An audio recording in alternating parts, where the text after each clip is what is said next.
geração, se a gente fosse deparar lá no ano de 1901, isso aqui era bom se tivesse teólogo, aqueles que vem para o púlpito com 30 anos no dedo, que não sabe se ele é crente, se ele faz propaganda para Jorge ali.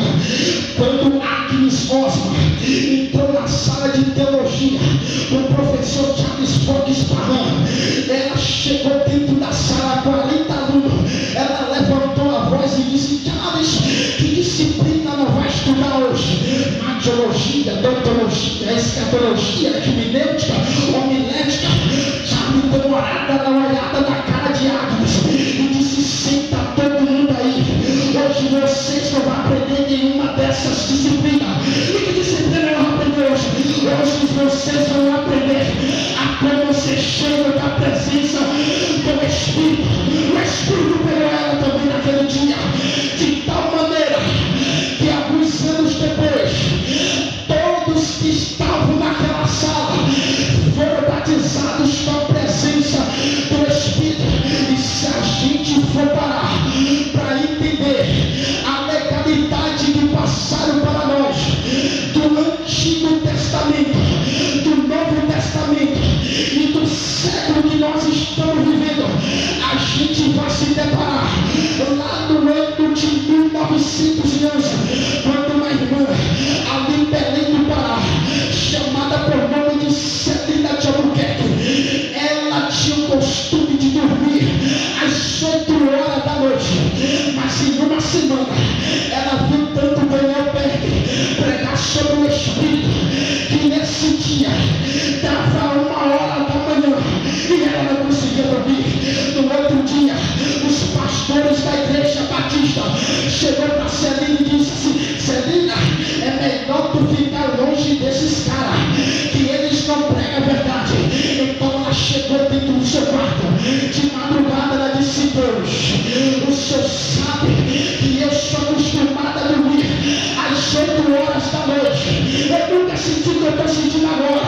Pai, se essa presença que eu estou sentindo não for de ti, deixa eu dormir em paz, mas se for da tua presença, não deixa ser acordada, mas me queima com a presença do Espírito. Batizou ela.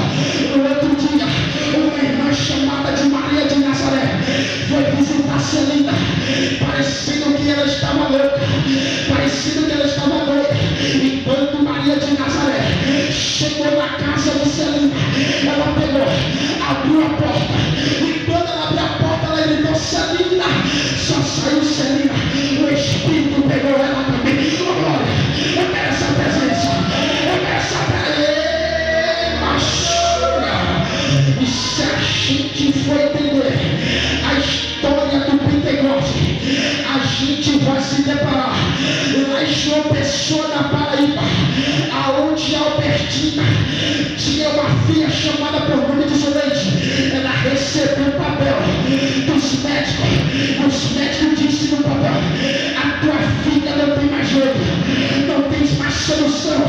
Até que um dia de domingo, todos reunidos no culto, e você está aqui hoje, ela viu o panfleto cair no chão, e quando ela pegou o panfleto, ela começou a ler, e estava escrito que a oração é como se fosse um círculo no céu. Ela reuniu umas irmãs lá no bairro da Casa Amarela, lá em Belém do Pará, lá em João Pessoa da Paraíba. E quando ela reuniu, apenas 7 irmãos se dispuseram aí na casa dela. E quando chegaram lá, começaram lá 7, 8, 9, 10, 11. Quando deu 1 hora da tarde, alguém chegou e disse: Tina, vamos almoçar, Tina, que eu estou com fome. Ela disse: vamos nada, vamos continuar orando, porque a oração está boa demais. O testemunho conta que passou 3 semanas, já não tinha mais 1 hora, não tinha mais 2, já tinha triplicado a semana.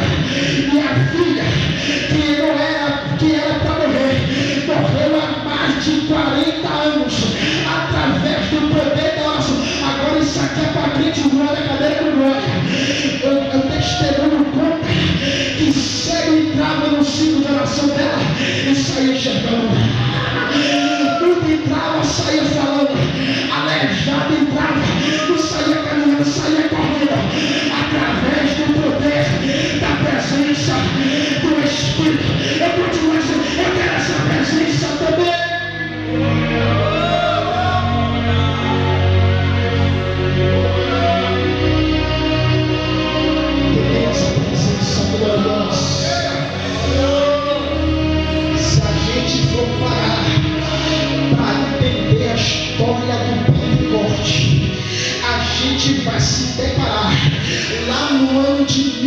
1904, lá no país de Gales, aonde o jovem está difícil encontrar jovem hoje que tenha compromisso com a palavra.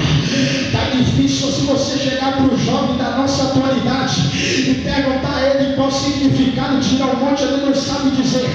Se perguntar para ele qual o significado do poder de Deus, ele não sabe dizer. A gente vive uma geração que dá para ficar de boca aberta. A gente vive uma geração que dá para se assustar. Se tiver diabetes alta, até morre. Se tiver pressão alta, até morre. Jovem que não quer compromisso com Deus. Uma igreja que não quer compromisso com o Espírito. Mas eu ainda sou daqueles pregadores conservador que ainda prega dizendo que o Espírito Santo é aquele que batiza, é aquele que fortalece. Recebe aí, ele está aqui essa manhã para te encher.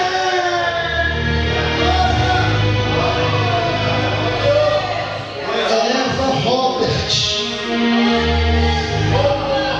13 anos de idade, ele chegava no quarto dele e dizia: Deus, eu quero algo da tua presença.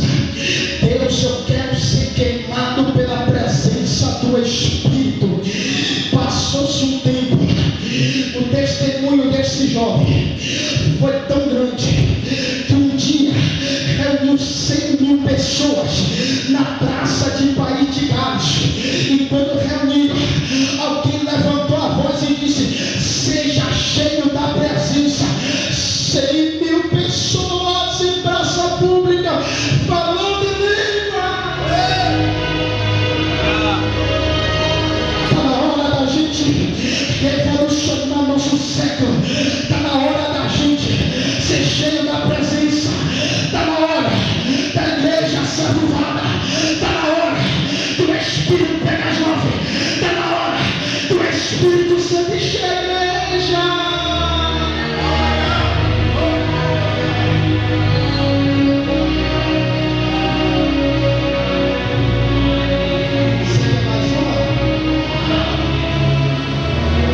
Está falando de avivamento.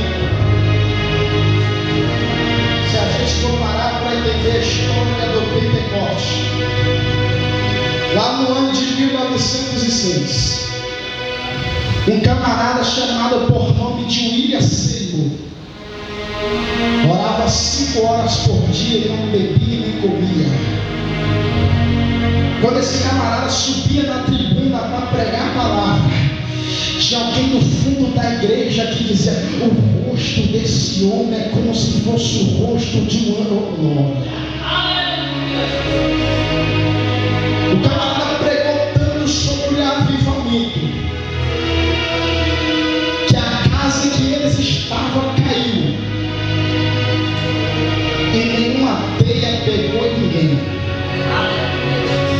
Então ele pegou e encontrou um barracão na rua Azusa, 18 por 12, encheu todo mundo.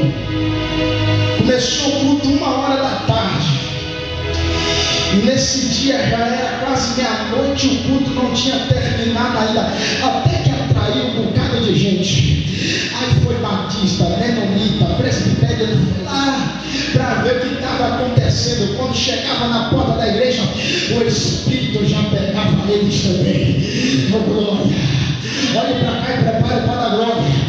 Até que nesse mesmo dia atraiu um jornalista que perseguia a igreja na época. Ele disse: eu vou lá para ver o que está acontecendo na rua Boniplay. E quando chegou lá, pastor Adelson, ele pegou um papel e uma caneta, e ali escrevendo no papel ele dizia: as mulheres desse culto agem como loucas, até as sandálias dela é difícil de achar.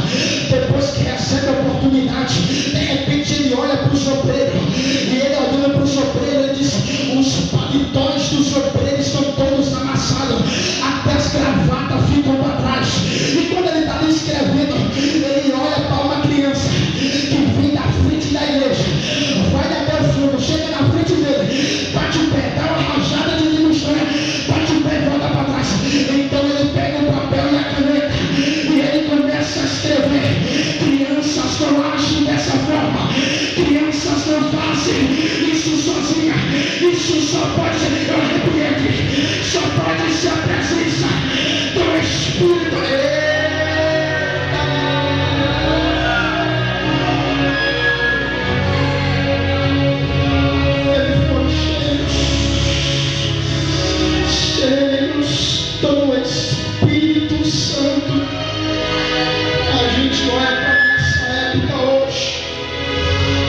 não vê isso acontecer.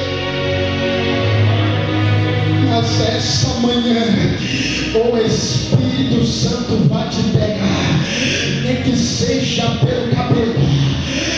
Eu vim pregar uma palavra profética aqui. Levanta a tua mão lá em cima, que eu vou profetizar. O mesmo Espírito que estava no Atos capítulo 2 é o mesmo Espírito que está aqui essa manhã.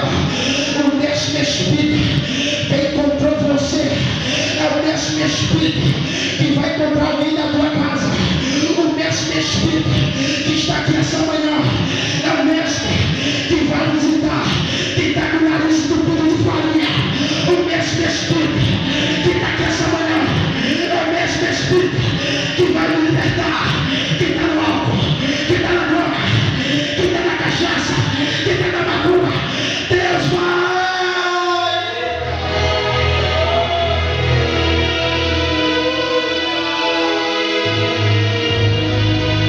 Em Atos capítulo 1, Jesus reacende a promessa. Em Atos capítulo de número 2, Deus derrama a presença do Espírito através da promessa. E aí, pregador, o que aconteceu? A igreja parou? Parou nada. Em Atos capítulo 3, Pedro e João pega na mão do coxo e levanta, porque estava cheio da presença do Espírito. Em Atos capítulo de número 4, Pedro prega para mais de 5 mil e para aqueles que estavam no Sinédrio, porque estava cheio da presença do Espírito. Em Atos 6 e 7, esteja separado ao diaconato, porque era cheio da presença do Espírito. Em Atos capítulo 8, Filipe também a Samaria, porque era cheio da presença do Espírito. Em Atos capítulo 9, Paulo cai e depois de 3 dias ele foi batizado através da presença do Espírito. Em Atos capítulo 10, a casa de Cornélio foi auxiliada pela presença do Espírito. E daí, pregador, do capítulo 11 ao capítulo 28, a igreja cresce, cheia da presença